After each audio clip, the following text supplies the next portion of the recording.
If you're thinking about buying a $60,000 car, I need you to hear this before you sign anything.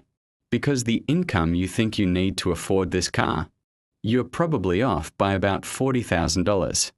I'm not trying to kill your dreams here. I'm trying to save you from becoming one of those people who is drowning in a car payment they can't actually afford. And trust me, there are a lot of them out there. Today, I'm going to show you the real math behind affording a $60,000 car, and more importantly, I'm going to tell you exactly what income you actually need to make this work without destroying your financial future. Stick around until the end because I'm going to share a smarter alternative that'll save you tens of thousands of dollars and still get you behind the wheel of something great. Let's dive in. The real cost, okay, so first things first, let's talk about what a $60,000 car actually costs you per month. Now, most people walk into a dealership and the salesperson says, "Hey, we can get you into this for just $850 a month." And you think, okay, $850. I can swing that. But here's what they're not telling you. If you finance $60,000 at today's average auto loan rate, which is sitting around 7 to 8% for most people, here's what you're really looking at. With a 6-year loan at 7.5% interest, your monthly payment is about $1,020. You'll pay over $13,000 in interest alone. Total cost? $73,000 for a $60,000 car. And that's just the loan payment. Now let's add in the stuff the salesperson conveniently forgets to mention. Insurance on a $60,000 car. You're looking at $200 to $300 per month depending on your age and driving record. Let's say $250. Gas. If you're driving a decent amount, that's another $200 to $250 per month easy with current gas prices. Maintenance and repairs? Even on a newer car, budget at least $100 to $150 per month. Things break.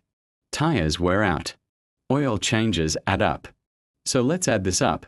Show the breakdown as you say each line loan payment. $1,020. Insurance. $250. Gas. $225. Maintenance. $125. Total. $1,620 per month. That's $19,440 per year just to own this car. And we haven't even talked about registration fees, potential parking costs, or the fact that this thing is depreciating the second you drive it off the lot. Here's the takeaway. When someone tells you the monthly payment, multiply it by at least 1.5 to get the real cost of ownership. That $1,000 payment? It's actually a $1,500 to $1,600 monthly expense. The income you actually need, all right. So now that we know the real monthly cost is about $1,620, let's talk about what you need to earn to actually afford this. Here's the rule most financial experts agree on. Your total car expenses should not exceed 15 to 20% of your gross income. And honestly, 15% is way smarter if you want to build wealth. So let's do the math. Show the calculation. If you're spending $1,620 per month on your car, and that's 15% of your income, then you need to make $10,800 per month. That's $129,600 per year. Wait, it gets worse. If you're spending 20% of your income on this car, which is the absolute max you should even consider, you need to make $8,100 per month. That's $97,200 per year. So to comfortably afford a $60,000 car, you need to be making at least $100,000 to $130,000 per year. Now here's the reality check. The median household income in America is about $75,000. That means the average American household cannot afford a $60,000 car. Not even close. But here's what's crazy. Go to any suburban neighborhood and you'll see $60,000 cars everywhere. So what's going on? Two things.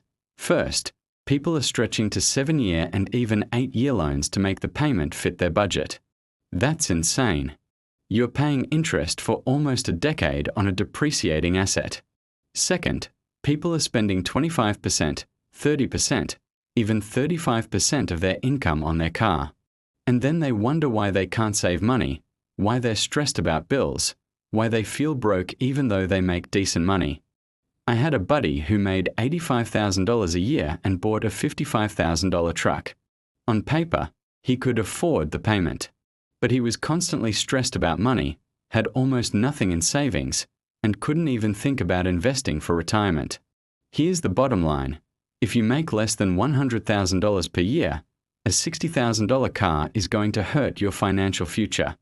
I don't care how nice it is. What you're really losing. Now let's talk about what this really costs you.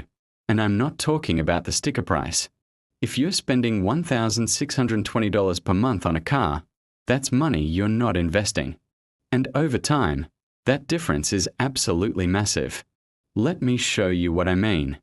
Let's say instead of buying a $60,000 car, you buy a reliable $25,000 car. Your total monthly costs drop to about $750 instead of $1,620. That's a difference of $870 per month that you could be investing. If you invest that $870 per month for 30 years at an 8% average return, which is roughly the stock market's historical average, here's what happens. You end up with $1,089,000. Read that again. Over $1 million. That's the real cost of that $60,000 car. It's not $60,000. It's over $1 million in future wealth. Now, I'm not saying you should drive a beat-up car your whole life and never enjoy anything. That's not realistic and it's not fun. But I am saying you need to understand what you're giving up when you choose to spend more on a car than you actually need to.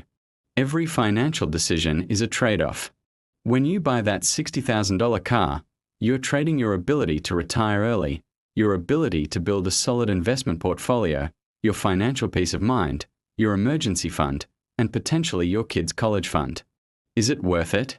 For some people at certain income levels, maybe. But for most people? Absolutely not. Here's what you need to do. Before you buy ANY car, calculate what investing that payment difference would be worth in 20 to 30 years. It'll completely change your perspective. Better options? Okay, so what should you do instead? Here's my recommendation based on your income. If you make $50,000 to $75,000 per year, your car budget should be $15,000 to $25,000 max. Buy a 3 to 5-year-old Honda, Toyota, or Mazda. Pay cash if you can, or finance for 3 to 4 years maximum. If you make $75,000 to $100,000 per year, your budget is $25,000 to $35,000. You can afford something nicer, maybe a certified pre-owned luxury car or a well-equipped mid-range new car. Still, keep it under 4 years financing. If you make $100,000 to $150,000 per year, now you can start looking at that $40,000 to $50,000 range. Still probably not the full $60,000, but you're getting close. Keep the loan to 5 years maximum. If you make over $150,000 per year, okay, fine. You can probably swing a $60,000 car without destroying your finances. But even then, I'd encourage you to think about whether it's the best use of your money. Here's what I did personally. When I was making about $80,000 a year, I really wanted to upgrade to a $45,000 car. I could technically afford the payment. But instead, I bought a 4-year-old Accord for $18,000. Know what I did with the difference? I maxed out my Roth IRA, built my emergency fund to 6 months of expenses, and started a brokerage account. 5 years later, that boring financial decision put me in a position where I had real wealth building in the background, and I wasn't stressed about my car payment. The car I didn't buy. It would have been worth maybe $25,000 after 5 years, a $20,000 loss. The money I invested instead? It grew to over $45,000. Here is the bottom line. Buy a car that's 1 or 2 levels below what you can afford based on the payment. Use the difference to build wealth. Your future self will thank you. All right, let's wrap this up with the key points. Number 1, a $60,000 car doesn't cost $60,000. It costs about $1,620 per month or $19,440 per year when you include insurance, gas, and maintenance. Number 2, to actually afford this, you need to make at least $100,000 to $130,000 per year. If you make less, you're setting yourself up for financial stress. Number 3, the opportunity cost is massive. That extra $870 per month could become over $1 million in investment returns over 30 years. And number 4, there are smarter alternatives at every income level that LL get you reliable transportation without killing your financial future. Now here's what I want you to do. Comment below with your current income and the car you're considering. Be honest, no judgment. I'll tell you if it's a good financial move or if you're about to make a massive mistake. And if you want to know how to actually afford expensive things without going broke, you need to watch this video right here. I break down the exact strategy wealthy people use to buy what they want while still building wealth. Stop letting car payments steal your future. Make the smart choice. Thanks for watching, and I'll see you in the next one.